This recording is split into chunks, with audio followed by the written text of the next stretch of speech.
The Her Sports Show, live every Wednesday on YouTube and every podcast app. Hello and welcome to the Her Sports Show, where we bring you the latest news in the world of women's sport. It's been a busy week in women's sport, NASA, hasn't it? This time last week we were flat out with everything that was going on. Yeah, I suppose so. The World Cup qualifiers were on, and obviously Ireland were facing Scotland, and now they have qualified for the World Cup. So they beat Scotland 1-0 in Hampton Park, and I suppose woman of the night was Barrett, her amazing goal, and that Denise O'Sullivan cross. You know, it was perfect.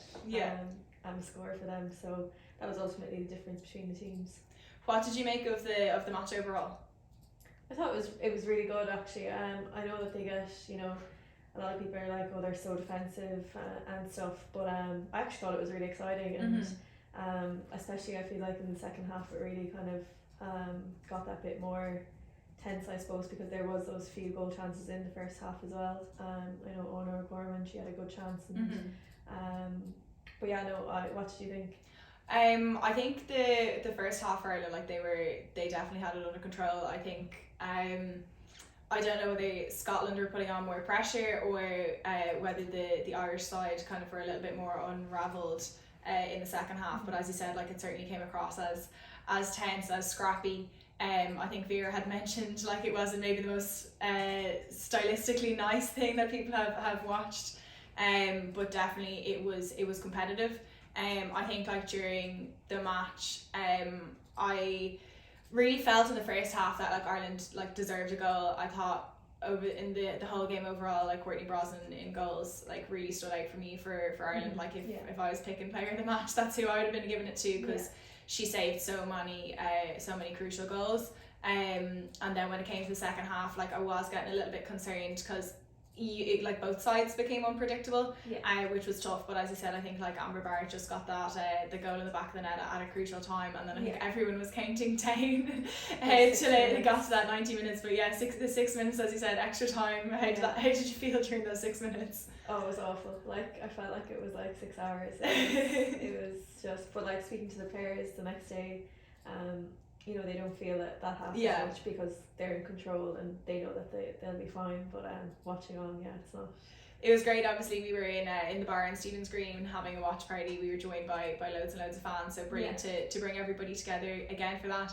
But I was thinking on the night it would have been nice, the way you can count down in certain sports 10, 9, 8. It would have been cool if we were able to do that. But obviously, you have to wait for the ref's whistle. But I think everyone was really, really tense. But there was loads of excitement in the bar, wasn't there? Oh God, yeah! Everyone was so delighted, and it was really nice to see as well. So many people coming out to support them. And we had a busy day ourselves, obviously with the release of our new campaign video. So we had the Do It For Her campaign, celebrating International Women's Day. So obviously a great day for the Irish women's team in the world of football, but a great day for us as well. So we had released that video, Do It For Her, and we have seen nearly 800,000 views on the video, which is amazing, and the launch of the membership platform. So what was some of the feedback you've seen in terms of the video? Yeah, anyone I've spoken to, they've seen it one way or another, whether it's from people sharing or following themselves. And I think most people's initial reaction is they're actually shocked. I think you kind of think that little girls, between those ages would be able to name a female athlete, or mightn't even notice the differences yet, at that age, but clearly they do. What did you think? Yeah, no, it was really interesting to see the feedback, majority of a positive on people, really saying we need to double down and keep doing what we're doing, and that the conversation and momentum around changing the landscape for girls and women in sport, that it needs to continue. As I said, in terms of the ages, it is 8 to 13 that we're talking about, and you would hope that in I suppose the world that they wouldn't notice maybe some of the disparity, but they obviously have, and they've noticed the lack of coverage for women on television, on the radio, whether it's in newspapers and magazines, and so many of them were passionate about sport and want to stay involved in sport, for the rest of their lives. Like that's what they're telling us, and we're obviously trying to change that and make sure that that's something that they can do. But like there are still barriers and hurdles there for girls and women. So in tandem with release of the video, we obviously launched our Her Sport MVP membership platform.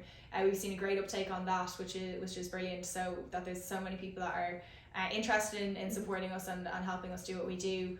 All of the profits from the membership platform go to supporting and promoting girls and women in sport.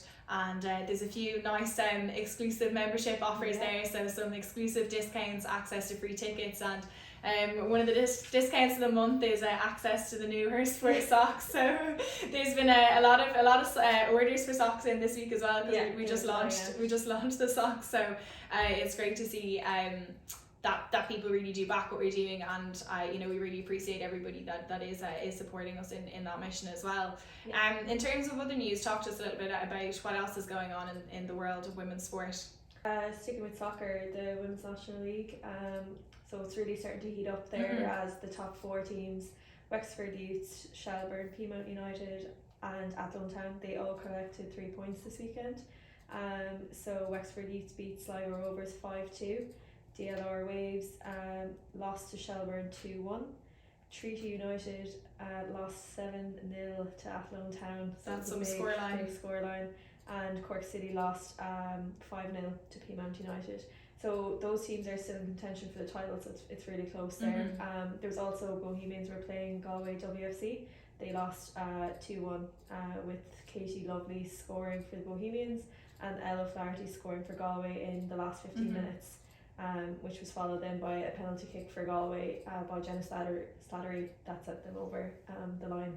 So that's kind of what's going on in that at the moment. Very competitive at the moment, which is great Definitely, to see. Obviously, that there's such competition for the title this year. Some of the teams that we expect to be competing for it are there, and then some of those score lines are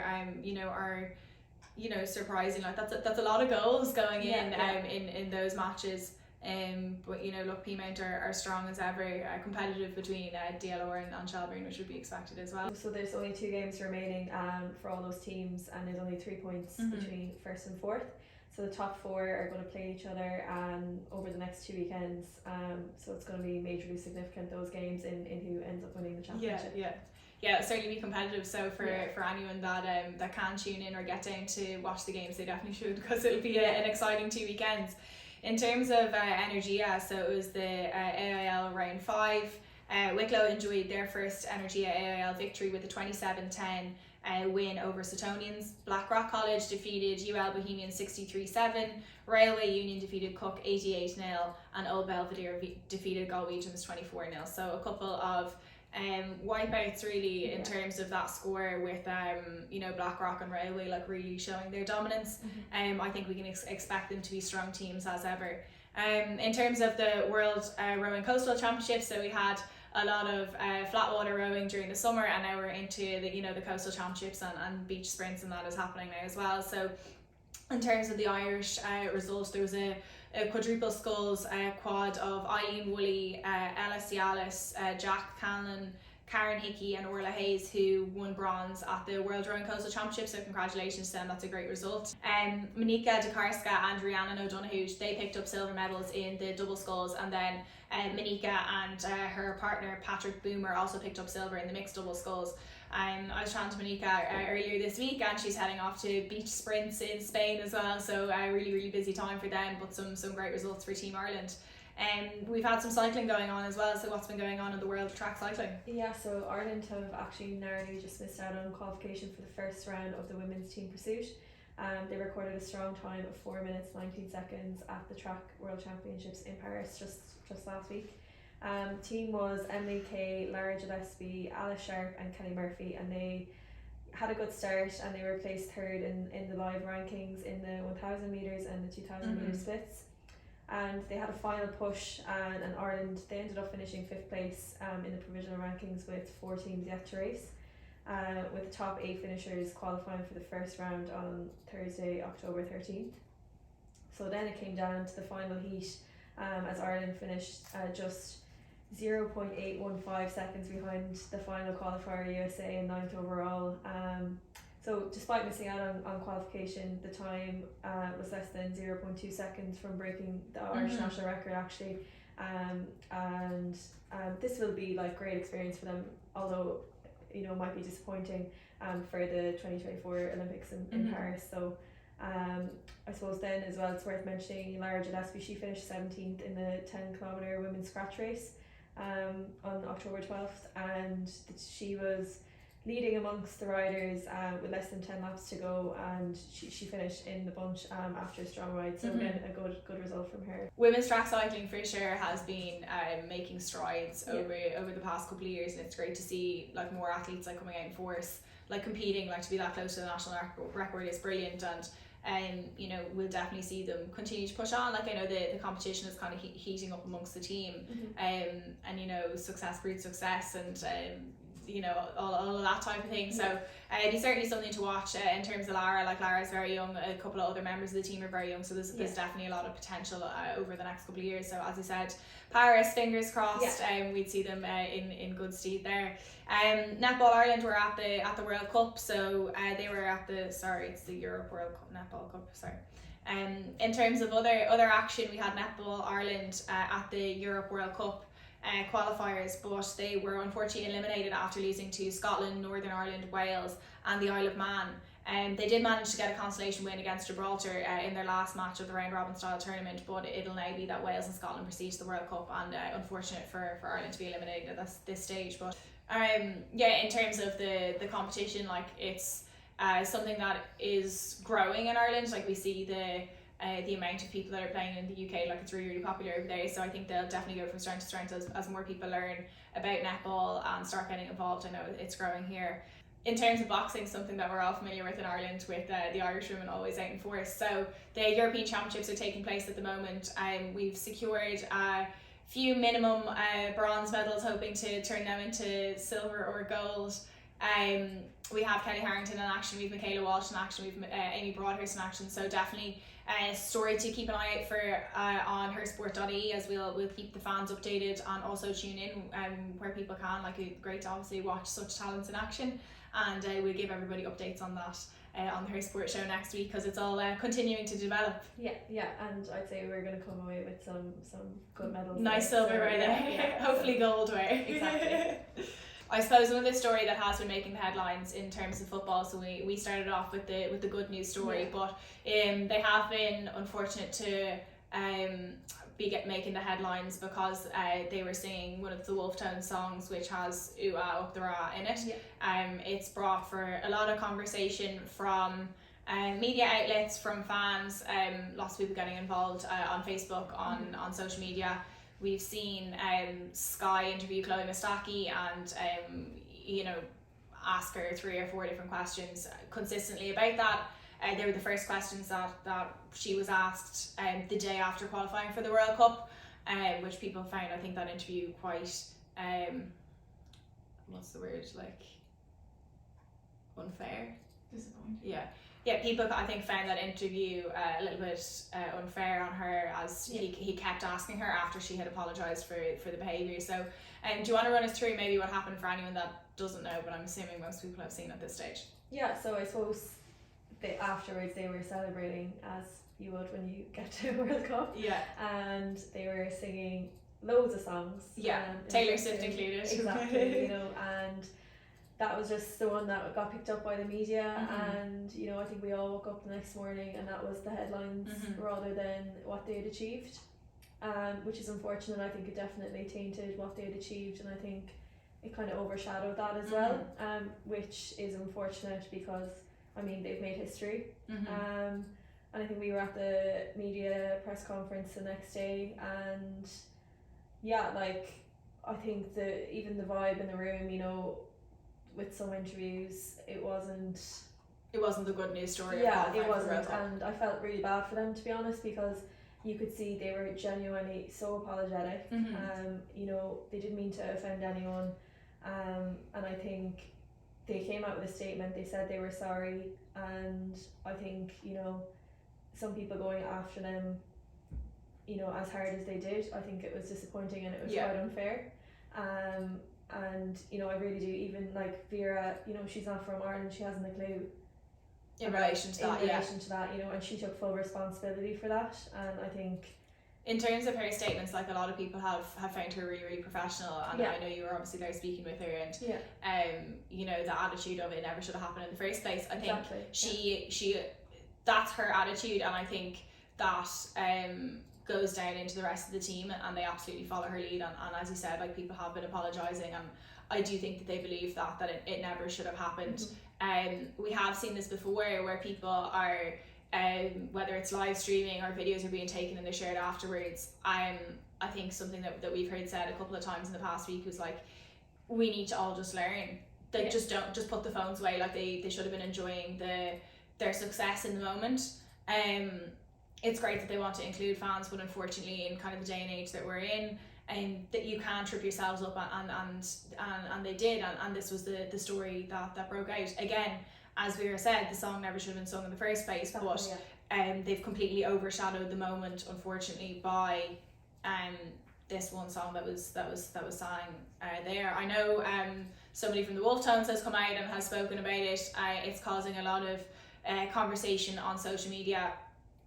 Initially, I kind of felt that the temperature was people like giving out about the team, and then I saw on social media, I really feel like it changed, particularly after the Sky story came out, that people were saying that okay, enough was enough, that the apologies you know, had been said, and that people, as you said, are genuinely sorry, and then it seemed like there was a lot of people going to their defence, but we know that it has been escalated to UEFA, and that is something that will be that, you know, did it need to go that far? I don't know, but I do think like lots of other things happen in sport, lots of other things happen in football. We know that it's been escalated as far as UEFA, and I think with the apologies and everything, like, there's a lot of people wondering, like, did it need to go that far? We've seen a lot of different things go on in football where it isn't always investigated, or it's let go, and certainly doesn't go as far as UEFA in that scenario. So hopefully, you know, we do see a line drawn under it shortly. They need to be remembered as, you know, we're talking about the success for qualifying for the World Cup. We need to start, you know, get behind them and start building that excitement for the competition in 2023, because it is unbelievable history that they've created. It's the first time that the Irish women's football team have qualified for a major tournament, and that's something that we're all excited about. I think generally, like, it was an oversight in terms of what happened, and as we've said already, like, they have apologised. So I think it's you know, that should be that, and move on, and let the team move on as well. Like, we know there's a lot of people that have been very upset about it on the team, and really understand kind of, I suppose, the limelight that they're in now, and that they have to be role models, and they've accepted that responsibility. But I know you caught up with some of the teams, so we're going to show some of those interviews now. So you caught up with Vera and a couple of other members of the team. So that's it for us with the Her Sport news. So stay tuned to catch up with those interviews, and be sure to get involved in the conversation on social media. It starts to sink in, but the moment that final whistle went, it's just, we're there. What happened here? And everybody was in shock, because everybody was saying, we're going to the World Cup. Did you hear that? We're going to the World Cup. And I think this squad is really special, and you've come up against some really serious competitors in this campaign, and you know, you're sometimes viewed as the underdog, but there's serious belief in this team. I think the belief in that we could go there after the debacle in Ukraine, when we lost qualification for the playoffs for the European Championships. We said there in the dressing room, we are going to the World Cup. This will not happen to us again. And that determination has brought us where we are. So maybe that even helped us to be as the team as we are now, because the determination to buy in the game plan, which is not a nice. They love it. They love it because we have success with it. But before you get there, to constantly be on your tiptoe, constantly fighting with counters on that, and knowing that is the only way to be able to succeed, and everybody's part of that. That's fantastic, and you can only do that if it's coming from deep down inside. Talking about that Ukraine game, I think, from my perspective, it was a huge learning curve from what, let's be honest, it was a game where Ireland needed to win or draw to go through, and maybe after missed the penalty, hit the post, an own goal, it almost felt Own like goal was first, eh? exactly. Yeah. What do you think the team learned from that, and how do you think they've grown as a team? Like it looked like yesterday to see out the game, they had a lot. I think the biggest thing they learned from it is if you want to succeed, you cannot make stupid mistakes, because that is usually the difference between going or not going.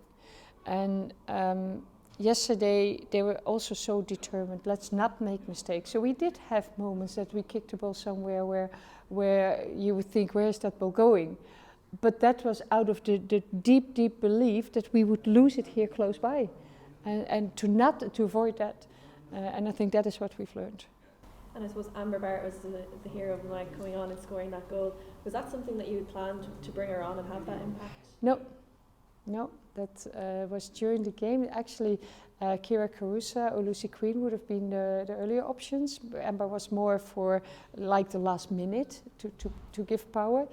But the way the game developed, and Amber had said to me during the week, Vera, if you will put me on, I will make that goal. And she said that in a way, it's also with such a passion, that the moment to decide, the game was in a way, our game plan was getting that ball beyond the defense, exactly how it actually went. And I thought Amber is the one who is so directed, who's so determined to go to that goal, she will do it. So I said to my sister, I'm going to bring on Amber. And I said, yeah, I think that's a good idea, like that. And it was yeah. amazing. And she made that difference. Runs the channels more and Amber is more direct. Is that what you guys looked at? Yeah. And Heather Payne was finished. She had cramps in her calves. So we had a few choices, but this choice was indeed because she's more direct forward. And that's also why Anya O'Gorman played on the right side, because she's also very direct forward. And from the analysis came that is where we could punish them. And that's why we sent out the scouts to the last game. I suppose we must talk about Courtney's save as well. That happened so early in the game, and it really could have changed the game. Is that a testament to kind of the serious preparation that you had done? Yeah, because also this was not luck. Yeah, it was something that you had really worked on. Was, you know, if you had come up to penalties, you had trained really hard for that. Yeah, but also we knew exactly who would kick in which corner. I think for any Scotland. coach, it must be satisfying that you know what you're going to get from the players. It's Yeah. not like Especially when the game plan then falls in place and they completely buy into it and just do it. And with all the freedom that they have to act within that, because we give them freedom, but within a framework that brings success. So we plan our success, and I think that has been the major difference. That they completely buy into a game plan, that they feel together we can do this. And at half-time then, I suppose it was level still, and you would have known Portugal's result. Yeah. Is that something that you would have brought up to the girls? Yeah, immediately. Yeah. We had our talk, and then I heard that Portugal had won 4-1, because the moment that we started the game, it was still 1-1. But then I heard that they had won 4-1, so we knew if we would win, and I know if they had to know that, because it might give that little bit of extra edge to not go into extra time and to not go towards hold on to penalty kicks, but to really go for it, and knowing that one goal could be enough to go to the World Cup. And I think that little bit can make a difference. And they're so mature, and I trust them so much that it only gives a positive impact, instead of that people would freeze. Because I know my players, they do not freeze from something like that. They get even more out of their body. I suppose with the Euros, the momentum from that, and now you're in a World Cup, you know, this is amazing for women's football, not just in Ireland, but around the world. What do you think of that, inspiring young girls, you know, that are waking up this morning, seeing this amazing achievement? I've heard already from so many, also journalists, that the little girls that even not being interested in sport at all, and now wanting to play football. And it's not only about football, it's just inspiring that girls can achieve anything as long as their heart is in it, and they really go for it, and you put anything aside to go for it. And those players inspire so many people.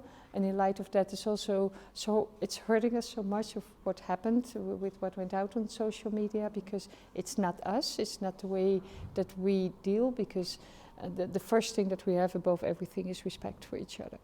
And respect is from going to the girls, being available for everybody, being available also for press, but not swearing to the referee, not to opponents. And it now went to the other extreme. That's something that's so deep into the culture of Ireland with such a background that we've hurt people. And even if it's not intended, it's wrong and it shouldn't have happened. And I hope that there's a huge learning curve in that and that it maybe goes beyond this team. That because it doesn't matter that it went on social media, it's wrong in itself. And even if it's 4 people in a little room and nobody would know, it's wrong. And I think that is what we learn from it, that we have to be very alert and take responsibility over the pain of somebody else. And not thinking that would not matter because you do it in a dressing room or something, or within celebrations, because it's hurtful and it's disrespectful, and that is why it's wrong, and that's why we have addressed it and we will address it.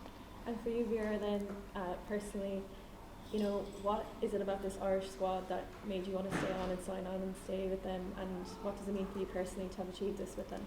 There's absolutely determination of the squad. After the Ukraine game, the way they said, we are going to the World Cup, because I asked, what do we do? This is now our time, this is not happening to us again.